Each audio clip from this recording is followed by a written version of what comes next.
نكمل مع بعض حكاية تومسون. قلنا إن تومسون اكتشف الإلكترونات وعرف إن شحنتها سالبة وأخد جايزة نوبل. إمتى يا مستر؟ لما بتوع الفيزياء اكتشفوا حاجة اسمها أشعة المهبط. طب إيه الحكاية؟ تعالى أقول لك. كان معروف وقتها إن الغازات، أو حتى معروف لغاية وقتنا الحالي، إن الغازات ما بتوصلش للكهرباء، إن الهواء ما بيوصلش للكهرباء، إن الغاز عازل للكهرباء. بتوع الفيزياء طلبت معاهم يخلي الغاز يوصل. يا مستر ازاي؟ هنشوف مع بعض. قدروا؟ ازاي؟ يلا بينا نشوف.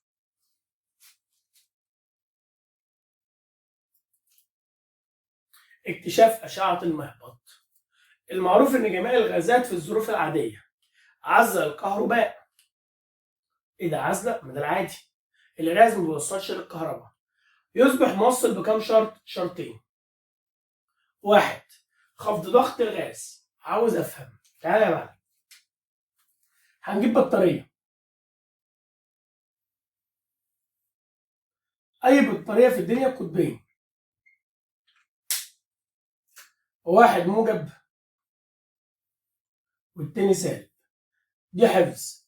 الموجب اسمه مصعد والسالب اسمه مهبط. الموجب اسمه مصعد والسالب اسمه مهبط. وادي انبوبه.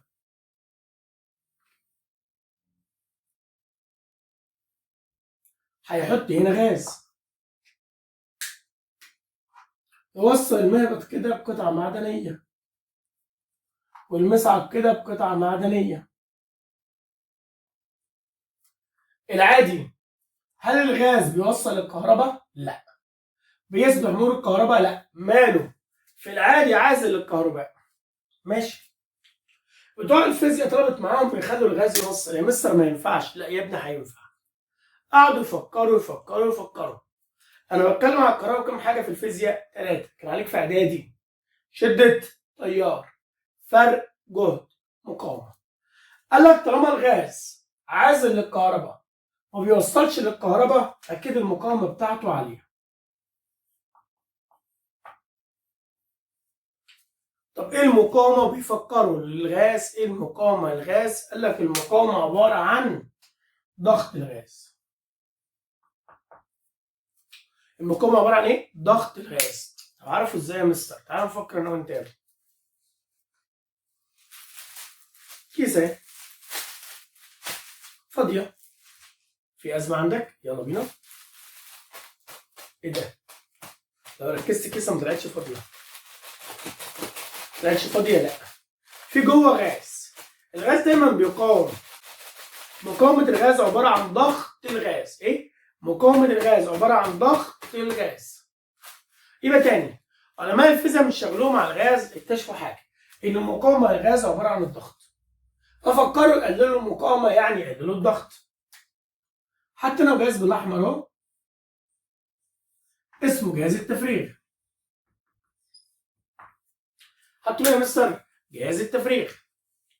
بيعمل ايه جهاز التفريغ ده؟ بيقلل الضغط. مش فاهم؟ تعالى يا عم احاول افهمك. بسم الله. بسم الله. عارفين السرنجه؟ الحقنه مالها؟ هات السرنجه حطها جوه الحقنه بتسحب السائل، صح؟ برضو الجهاز التفريغ عامل زي السرنجه بالظبط، والحق ده بجد. وظيفته بيعمل ايه؟ بيسحب الهواء، بيقلل ضغط الهواء، بيسحب الهواء، بيقلل ضغط الهواء. كان في البدايه جزيئات الغاز هنا كتير، ضغطها عالي، في زحمه جوه بتمنع ان التيار الكهربي يمر. لا، اول ما يقلل ضغط الغاز بتحصل مفاجاه. ايه المفاجاه؟ بتنطلق اشعه من القطب السالب اللي هو مين؟ المهبط، فتوصل للتيار الكهربي. ممكن تاني عينيا. العادي ان الغاز ما وصلش للتيار الكهربي، الكهرباء تبدا تطلع من المهبط تمشي في السلك.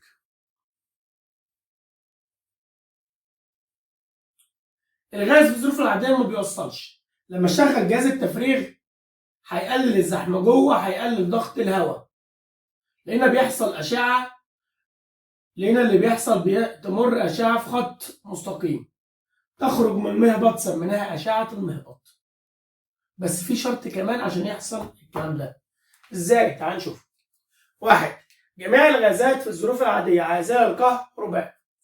تصبح موصله بكم شرط؟ شرطين. الاول خفض ضغط الغاز. قللت الضغط. 2 بص هكتبها هنا، جهد كهربي عالي. كام فولت يا مستر؟ 10000 فولت. نعم. في واحد فاكر لو انا جبت حجر زي ده هيوصل الكهرباء؟ لا. بطاريه عربيه هتوصل الكهرباء؟ لا. انا محتاج جهد كهربي عالي. كام فولت؟ 10000 فولت او اكتر، عشان يبدا الغاز يمرر للتيار الكهربي، يوصل التيار الكهربي. مستر والنبي عيدها. لا، ما تيجي نشوفها انا وانت هنا. ده حماده بيعمل تجربه تومسون في المعمل، تجربه تفريغ الكهربي في المعمل. تعال نشوف.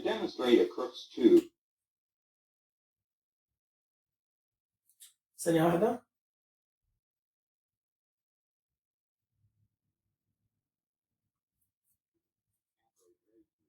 ده حماده بيعمل تجربه تومسون في المعمل. جاب جهاز مين؟ التفريغ، وادي بطاريه، وادي انبوبه جواها الغاز. ايه ده؟ شبه اللي انا راسمها صح؟ في البدايه شغل جهاز التفريغ، الغاز ما مررش التيار الكهربي. شغل جهاز التفريغ، الغاز لسه ما مررش. لو انت ركزت معايا في الفيديو، الاشعه بتحاول تطلع. يا مستر مفيش حاجه حصلت. بص يا حبيبي، اللي هيحصل كالاتي: هو قلل ضغط الغاز، ما مرتش الاشعه. لازم مين؟ جهد كهربي عالي. كام فولت؟ 10000 فولت. في زر هدوس عليه في البطاريه يولد كام فولت؟ 10000 فولت.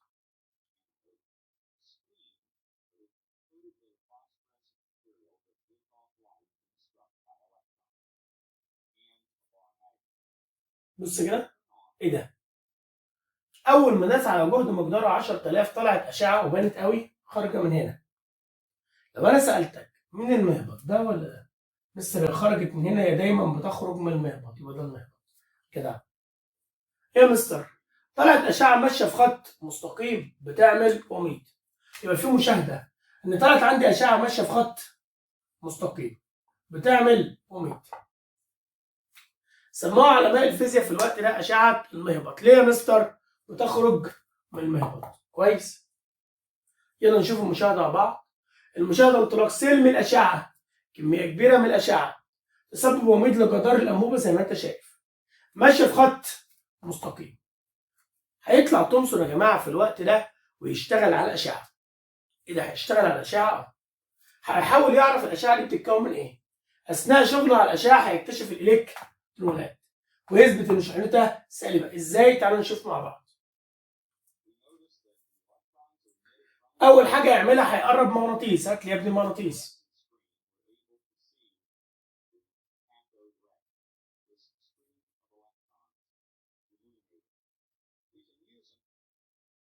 ايه ده؟ مستر في إيه يا ابني؟ تلعب مع المغناطيس صح؟ تتاثر بالمغناطيس، تنحرف مع المغناطيس صح؟ اقف عندك شويه. اللي عمل الكلام ده كان تومسون. ايه ده؟ اشتغل على اشعه المهبط. اول ما قرب مغناطيس اكتشف حاجه غريبه، ان الاشعه عماله تتاثر بالمغناطيس. وكان معروف في الوقت ده اللي بيتاثر بالمغناطيس يا اما الحديد يا اما الماده بس. معنى كده الاشعه دي مش ضوء. نعم مش ضوء. تومسون هيكتشف حاجه غريبه، ان الاشعه دي تتكون من دقائق ماديه، مواد غير مرئيه. ازاي يا مستر؟ اول ما قرب المغناطيس اكتشف حاجه غريبه، الاشعه اتاثرت بالمغناطيس. معنى كده انها مواد، معنى كده انها ماده مش ضوء. هيبدا يكمل شغله عليها. هيعمل ايه؟ بالقلم الاحمر اهو هجيب مجال كهربي،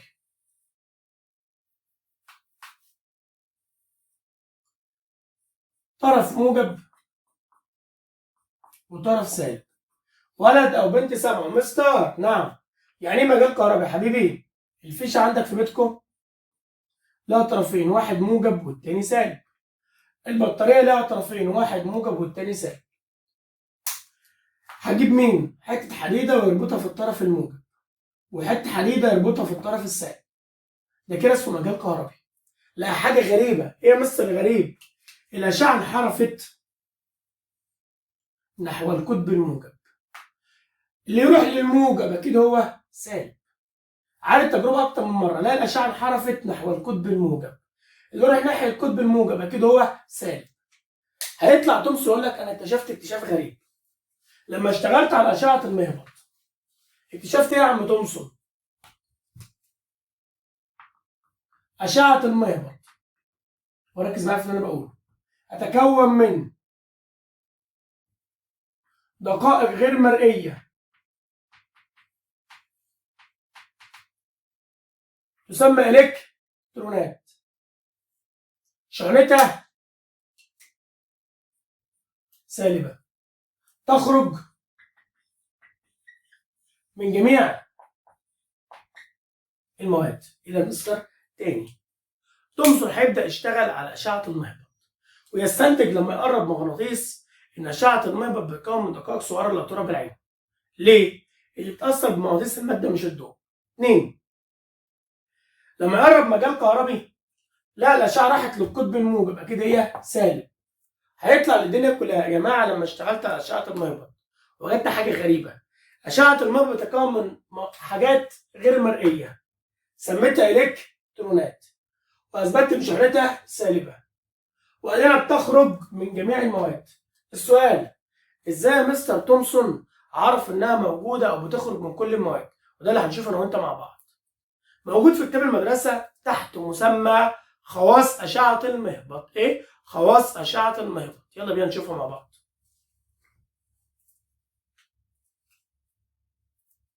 طبعا باين قوي اول ما قربت مغناطيس عماله تاثر بالمجال المغناطيسي، تتنافر وتجاذب مع المجال المغناطيسي.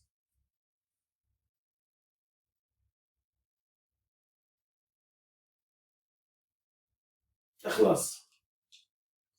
تومسون اكتشف الالكترونات وعرف ان شحنتها سالبه. ده تومسون، جوزيف جون تومسون، اسمه كامل بالحق. يلا بينا مع بعض. خواص اشعه المهبط ايه يا مستر؟ شفناها من شويه، مالها؟ تسير في خطوط مستقيمه، هتتكون من دقائق ماديه صغيره سميها الكترونات، اكيد شحنتها سالبه. ما انا عارف هو استنتجها ازاي، بس انت عارف ان الشحنه سالبه. جدع. 4 هنقولها في الاخر. 5 اتأثر بالمجال الكهربي والمغناطيسي، شفناها من شويه. المجال المغناطيسي اتأثرت بالمغناطيس، الكهربي بتروح للقطب الموجب دليل انها سالب. تدخل في تركيب جميع المواد. عرفت ازاي يا عم تومسون ده موجوده في جميع المواد؟ تعال نقول لك. بس تومسون عمال يقول ايه؟ لانها لا تختلف في سلوكها او طبيعتها بتغيير ماده المهبط او حتى نوع الغاز. سمعك واحد قال لي ليه ما قالش المصعد؟ يا عم المصعد غلط اهي. هنقول لك حاجه تاني بالراحه. ازاي عرف تومسون انها موجوده في كل المواد؟ لانها لا تختلف في سلوكها. ايه سلوكها مستر؟ سلوكها حبيبي يعني ماشيه في خط مستقيم وبتعمل وميض، ده كده السلوك. طب طبيعتها، الكترونات شحنتها سالبه، دي كده اسمها طبيعتها. فهمت. سلوكها ماشيه في خط مستقيم بتعمل وميض، طبيعتها الكترونات شحنتها سالبه، انت كده كويس. طب عارف ازاي انها موجوده في كل المواد؟ اول حاجه هنا يا جماعه كان في غاز الهيدروجين، لا الاشعه ماشيه في خط مستقيم بتعمل وميض، شحنتها سالبه. لما شال الهيدروجين حط هيليوم حصل نفس الكلام، حط نيتروجين حصل نفس الكلام. يبقى ما تاثرتش بتغيير نوع الغاز. بس انا واحد من الناس ما استنتجتش منه حاجه، بس كتاب المدرسه قايل. المهم عندي كلمه تغيير ماده المهبط. يلا بينا يا معلم. ادي المهبط في الاول كان معمول من الحديد، الاشعه كانت ماشيه في خط مستقيم بتعمل وميض، شحنتها سالبه. شال الحديد خلاه نحاس، حصل نفس الكلام. شال النحاس خلاه دهب، حصل نفس الكلام. خلاه ألمونيوم، حصل نفس الكلام. فاستنتج حاجة. استنتج ايه يا مستر؟ إن أشعة المهبط تخرج من جميع الفلزات. لو هنا فلز هيطلع منه أشعة المهبط أو إلكترونات. فجرب يحط هنا فلز. زي مين اللي فلز يا مستر؟ تعالى نقول لك يا. شال كل الفلزات وحط لفلز زي الفحم اللي هو اسمه كربون. كان متوقع ان ما تطلعش اشعه. اول ما شغل التجربه طلعت اشعه ماشيه في خط مستقيم بتعمل وميض شحنتها سالبه. قال لك انا استنتجت حاجه غريبه. لما اشتغلت على اشعه المهبط استنتجت انها عباره عن ايه؟ الكترونات غير مرئيه لا ترى بالعين، اكيد صغيره جدا، واستنتجت ان شحنتها سالبه، واستنتجت انها بتخرج من جميع المواد. ازاي يا عم؟ فضلت اغير في ماده المهبط، لقيت كل مره بتطلع منه الكترونات. يبقى اذا الالكترونات بتخرج من جميع المواد، توجد في جميع المواد سواء فلزات او لا فلزات. انا كده كنت بشرح الفكره ده اللي في الكتاب. بعد اذن حضرتك. نعم يا مستر. يبقى تومسون عمل ايه؟ اكتشف الالكترون وعرف ان شحنته سالبه. بعد اذنك همسح السبوره وارجع لك تاني. يلا بينا يا جماعه نكمل خواص اشعه المهبط. ايه يا مستر؟ خواصها 6. سمعهم معايا 6 خواص. يلا بينا. 1. تسير في خطوط مستقيمه، ما شفتها بعينيا. هتتكون من دقائق ماديه صغيره سماها تومسون الكترونات، اكيد شحنتها سالبه. عندك النقطه اللي انا ما قلتهاش، لا تاثير حراري. مش فاهم. تومسون والعلماء اكتشفوا حاجه غريبه، ان اشعه المهبط لو وقعت على معدن لو حرارته ترتفع يكون مسحوب بارتفاع درجه حراره. ارتفع درجه حرارته، اكيد استنتج لو ارتفعت درجه حرارته ان ليها تاثير ايه؟ حراري. يبقى تاني راجع خاص اشعه المهبط 6. يلا قولوا معايا. 1. تسير في خطوط مستقيمه، كون من دقائق ماديه صغيره سماها تومسون الكترونات، اكيد شحنتها سالبه، لا تاثير حراري، اثر بالمجالين كهربي ومغناطيسي. ودي بانت معاه من شويه لما قربت المغناطيس اثرت. المجال الكهربي يعني طرفين الموجب والسالب، انت دايما تروح ناحيه القطب الموجب، اكيد هي كانت سالب. وشفنا ازاي تومسون قال انها تدخل في تركيب جميع المواد. يلا بينا نسمعها مع بعض. 6 خواص يا معلم. يلا بينا. 1. تسير في خطوط مستقيمه تتكون من دقائق ماديه صغيره سماها تومسون الكترونات، شحنتها سالبه، لا تاثير حراري، اثر بالمجالين الكهربي والمغناطيسي، اكيد تدخل في تركيب جميع المواد. استاذن سيادتك، دي كده 6 خواص لاشعه المهبط. تومسون هيطلع للدنيا كلها يا جماعه. نعم يا تومسون، انا اكتشفت حاجه غريبه، ان الذره اللي محدش شافها بعينيه جواها الكترونات صغيره جدا لا ترى بالعين، شحنتها سالبه وموجوده في كل المواد. اكيد لازم اديله جايزه نوبل، اكيد.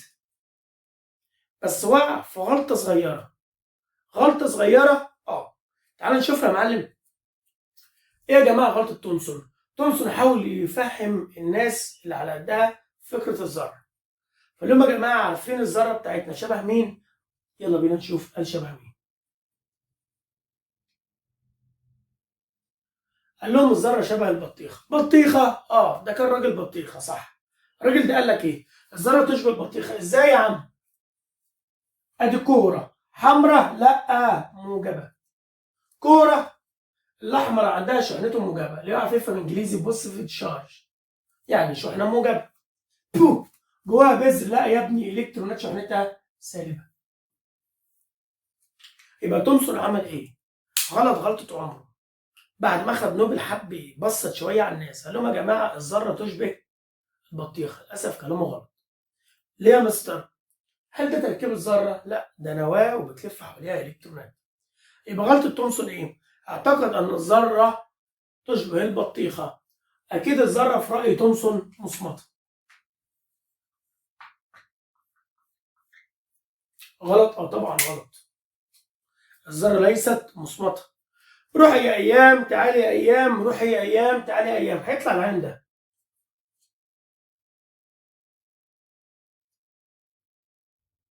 الناس الازهريه، لو انا ازهري، عليها تعريف ذره تومسون: كوره متجانسه من الكهرباء الموجبه وبذر والالكترونات سالبه، الكترونات سالبه. هيطلع بعد تومسون عالم كبير اسمه رازرفورد. الراجل ده الحصه الجايه او الحلقه الجايه هتشوف معانا ازاي هيعرف تركيب الذره.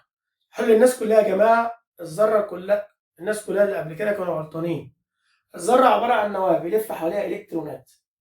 ايه ده؟ الحلقه الجايه او الحصه الجايه هنشوف مع بعض ازاي رازرفورد هيعرف تركيب الذره بجد. طب هياخد نوبل؟ الله اعلم.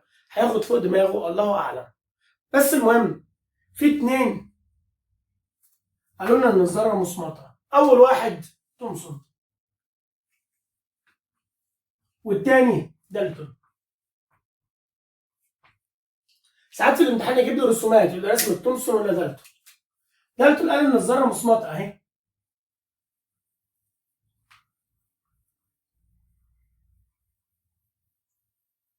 ما كانش يعرف جواها ايه. انما تومسون قال الذره مصمطه، كان يعرف انها نواه موجبه جواها بذر ولا الكترونات سالبه؟ الكترونات سالبه. ساعات بتيجي رسمه كده. اللي مصمطه جواها شحنات تبقى ذره تومسون. اللي مصمطه ما كانش يعرف جواها ايه تبقى ذره دالتون. بكده اكون خلصت معاك حصه النهارده. اشوفكم على خير الحلقه الجايه. السلام عليكم.